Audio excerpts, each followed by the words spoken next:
Kung inyong kaibigan kay Jesus, Brother Manny Bautista, sa po ako senior citizen, stroke no sa PWD. Andito po ako sa Jose Reyes Memorial Hospital kasi nga po, nagpapakonsulta po ako sa dermatologist. Ngayon dahil nga ako sa CR, dito sa lugar na ito kung saan ako nakatayo, CR ito eh. Kumbaga, alam nyo, napakahirap din na magpag-CR eh. Isa sa lalaki, isa babae. Pagka nagkasabay na wiwi na paano yan. Good for one ang bawat patient pupunta sa CR. Kunti na lang, isa pa lalaki, always open. Tingnan nyo po kung gaano karami ang tao. Nagtsatsaga po tayo sa ganitong hospital kasi nga unang-una lack of money. Yan ang dahilan, lack of money. Makatipid, kaya nagtsatsaga tayo, dagdagan lang natin ng tsaga at dagdagan natin ng dasal para makaraos po tayo, ano? Ganyan po talaga. Ako, yung ako nagpapadoktor, gusto ko sa mga government hospital. Pero wala akong pera eh. Wala na akong trabaho. Pero walang priority. Pare-pareho lang may walang pera, kaya magtsika lang tayo. At dagdagan natin yung panalangin. Pero nito, kaya tsaga lang kaibigan, makakaraos. Lahat naman tayo dito makakaraos eh, hanggang mamaya. Hanggang mamayang hapon. Kasi siyempre, ang hospital eh, hanggang, ewan ko, hanggang anong oras. Kaya kung meron kayong problema, may chapel naman dito. Pwede kayong manalangin, magsimba kayo sandali. Ako, ganun lang ginagawa ko. Sometimes pag nasa hospital ako, pumupunta ako sa mga kapilya, nagdadasal ako. Kaya napakahalaga ng kapilya sa bawat hospital. Ako, napakahalaga ng mga kapilya para makapagdasal po tayo. Makahingi ng awa, tulong sa ating Panginoon Diyos. Yan po yung pinaka-the best in the best. Ngayon, naglalakad tayo dito sa hallway. Nag-CR lang po ako kasi doon sa second floor kung saan ang dermatologist, wala pong CR. Kaya bababa ka pa dito sa ground floor na para makapag-CR ka. Para maka-CR ka. Dito kung ayan, yung sa likod ko, mga pasyente siya na lumalapit sa Malasakit Center. Sa Malasakit Center, yung nakapiyong na doon, sa mga nakaupo, sa Malasakit Center ang punta nila. Alam niyo, bawat hospital may malasakit.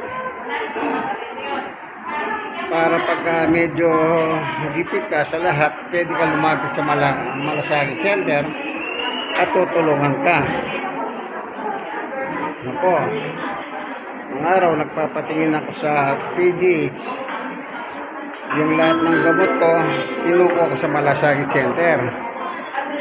Dito, hindi ko alam dito kung paano. Kung ganun din, kagaya sa PGH. Sa PGH kasi, pag mayroong malasakit, pumunta ka lang doon. Yan, makakaraos ka na ika nga. Siyempre, first time ko dito. Dati rin ako pasyente dito more than 10 years ago na. Hindi ko alam kung ganun pa rin ang patakaran. Kagaya sa PGH. Yung sa PGH naman po, before pandemic, doon po ako nagpapatingin sa PGH. Sa neurology kasi na-stroke ako.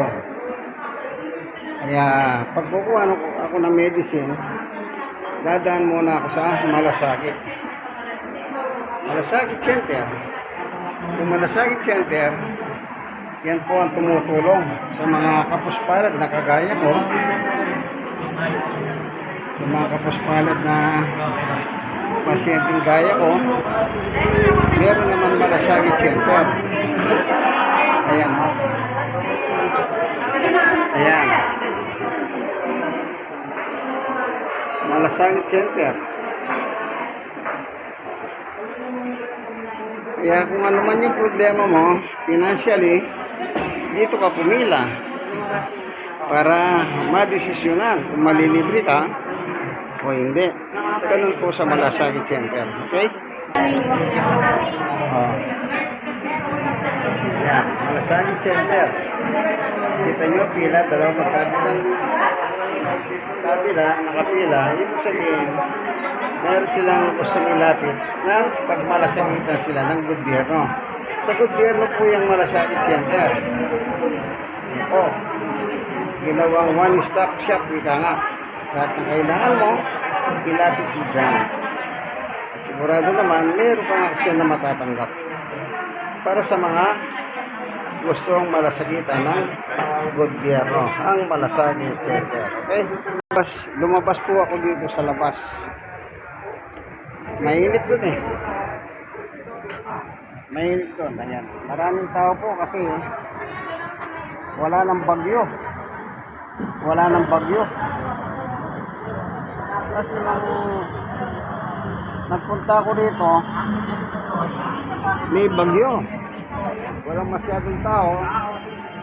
Kaya nasikaso po ako kagad. Ang pagpunta ko, nasikaso na kasi walang tao. Kasi nga bagyo. Pero ngayon, bumalik ako, wala ho na. Marami na po ang pasyente sa dermatologist. Doon ko saan ako pupunta. Okay. Yan. Yan, papas tayo dyan sa nakikita ninyo yan. Pupunta doon sa dermatology. Department of Terminology. Dito sa area, sa lahat ng sakit, meron na rito eh. Lahat ng sakit. Ayan. Lahat ng sakit, meron dito. Lahat ng klaseng doktor, meron dito.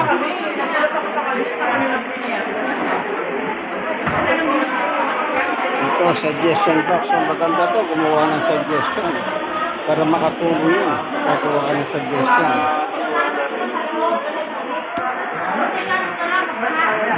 Ito, angkat na tayo. Papuntang Derma.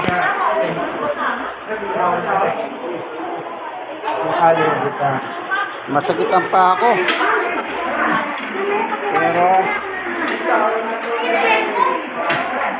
Pero magtsaga tayo. Talagang ganun. Hindi tayo magtsatsaga, wala tayong magagawa. Ayan. Bakit tayo sa second floor? Galing tayo sa ground floor.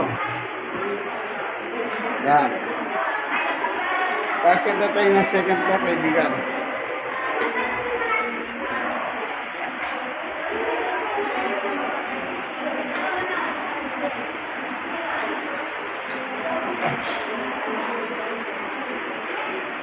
Meron pang mini garden.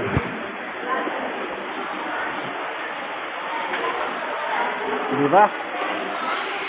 Mag-picture tayo. Mini garden.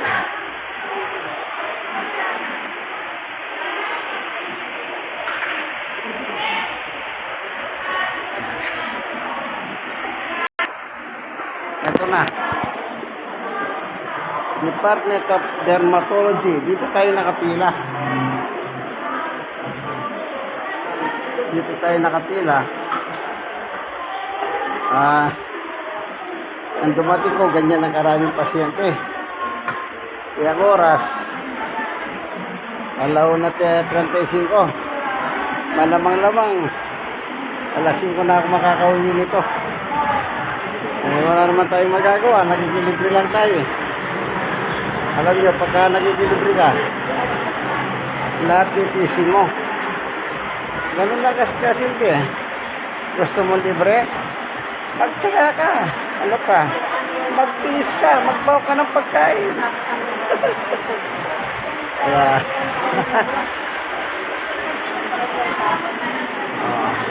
Magbaon ka ng maraming pagkain. Kahit abuti ka ng ating gabi rito. Di ba? Yan. Derma yan.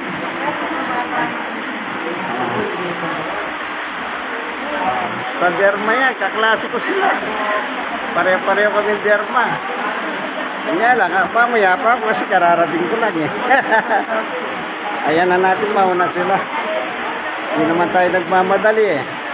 Okay lang yan. Ang importante, walang bayad. Yung gamot may bayad. Wala palang libre. Pati pala gamot, babayaran. Okay. Ito yung kaibigan kay Jesus, Brother Manny Bautista. Ang maganda rito, yung mga malalaking ventilador, parang aeroplano naman, maingay. Ganun talaga eh, malalaki sila eh. Ano ba? Okay, po tayo rito. Lunes ng hapon. 1:40, dito tayo sa Jose Reyes Memorial Medical Center. Dito sa may Tapa Avenue, Metro Manila. Bye-bye! Dito. Thank you for watching. God bless us all. Lagi kayong magdasal. Especially pag may sakit kayo. Magdasal po kayo pag may sakit. Hindi natin ng tulong at tawa ng Panginoon Diyos. Amen. God is good. So,